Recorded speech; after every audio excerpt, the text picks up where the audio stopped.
Fuzzy here. Any of you guys catch on to the distraction of the Me Too that the Democrats started? It's not the first time they've used this Me Too thing where they want to pull you off the subject, when they want to get you distracted. Now, I'm showing the thing about the Waco siege. There's a reason. Now, I want you to look here. I'll zoom this in, I think, sometime today. Thursday, July 20th, 1995. The Morning Journal, Lisbon, Ohio. Now, what it is here, it says the hearings open up with partisan sniping and poignant testimony.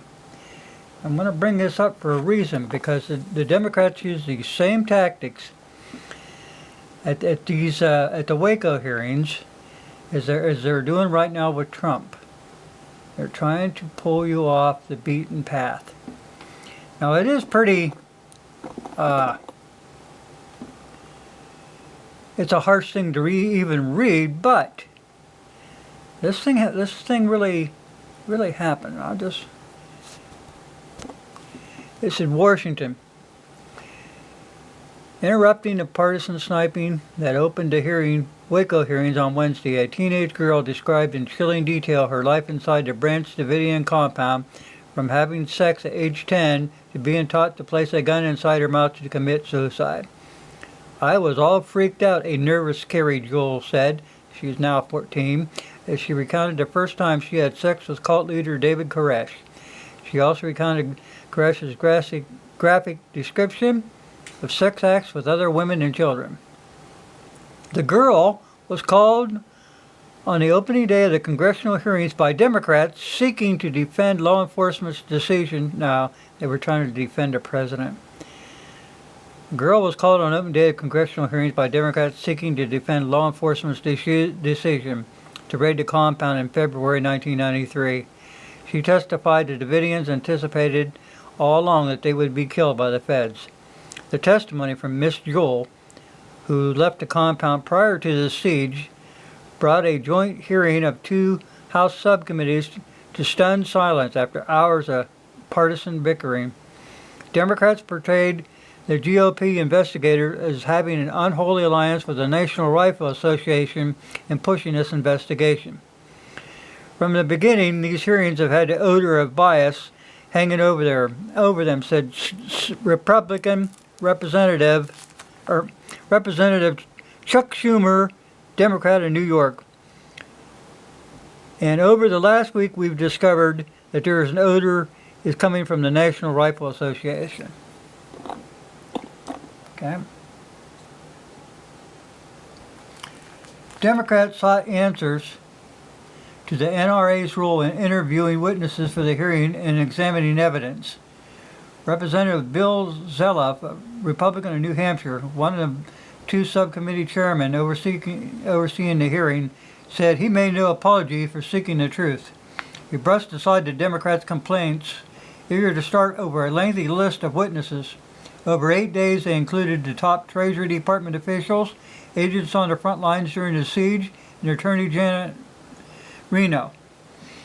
The two House subcommittees run by Republicans plan to focus on the agents for the Federal Bureau of Alcohol, Tobacco, and Firearms and their botched raid on February 28, 1993 at the Waco compound in Texas.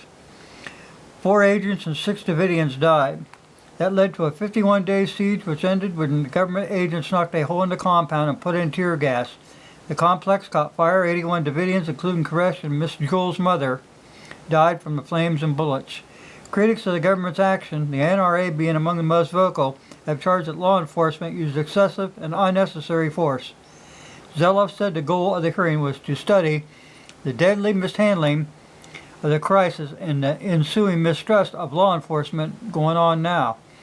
The GOP scored an early point with David Trabeau, a Davidian who survived the siege, testified Koresh regularly jogged outside the compound.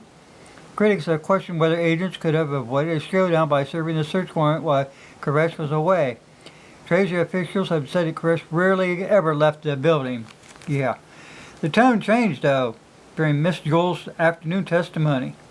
The girl, who referred to Koresh as David, laughed nervously at times. Her father sat beside her. His right hand kept rubbing the back of her back. She said after Koresh had sex with her, he told her to take a shower and he read from a Bible. She also testified that Koresh spanked her and other young girls and said one of her friends married Koresh and had a baby when she was 14. Miss Joel testified Koresh had taught them that they would die because of religious beliefs. There was never a time when we didn't expect to be killed by the Fed, she said. She added that some of the Davidians talked about using cyanide as a mass suicide, and it was accepted that the best way to shoot yourself if necessary in this battle was to put the gun in your mouth, back of the soft spot above your throat, and pull the trigger. Now I wonder today, where is Kari Jewell? And that's spelled Kirijewell. Wonder how much money she got to save the president. A lot of people don't know about what was going on out there at Waco. One thing, if you look here, they come over top of them with a helicopter, just like they do in Nam or any place else, and they shoot at roofs and stuff to keep everybody's heads down. And that was Guns and Ammo in 1996. Now here's something else. Now you can see these guys. Those must have been the 4 guys that were part of Clinton's detail that got killed out there. They're the only 4 that got killed. But now during this siege out there, and I want you people to remember this. I mean, why in the world, if you're trying to get somebody out of a building, they used a bizarre campaign of psychological warfare. What positive effects on the besieged inhabitants of the Branch Davidian compound could loudspeakers blaring the screams of rabbits being slaughtered have had? Think about that. Over and over. Now, we saw the same thing with that Shirley Allen thing. They kept playing the loudspeaker all night, so she couldn't get any sleep. And once you're deprived of sleep, you're not thinking straight. But anyway, I wanted to bring this up about this Kari Jewell, because it's like whenever the Democrats get into a corner, first thing they do is use some kind of a sex against the poor women. And this is one of the first Me Too things that came out. And like I said, that was July 20th, 1995. Just see where they're taking you. And just don't ever take their listen to all their rhetoric, because it never pans out. It's just another distraction. This Me Too thing, it's going to die out. It's going to be gone. But Ginsburg said, oh, this is going to last forever. Well, I don't think it will, because it's all hogwash. Thanks for watching.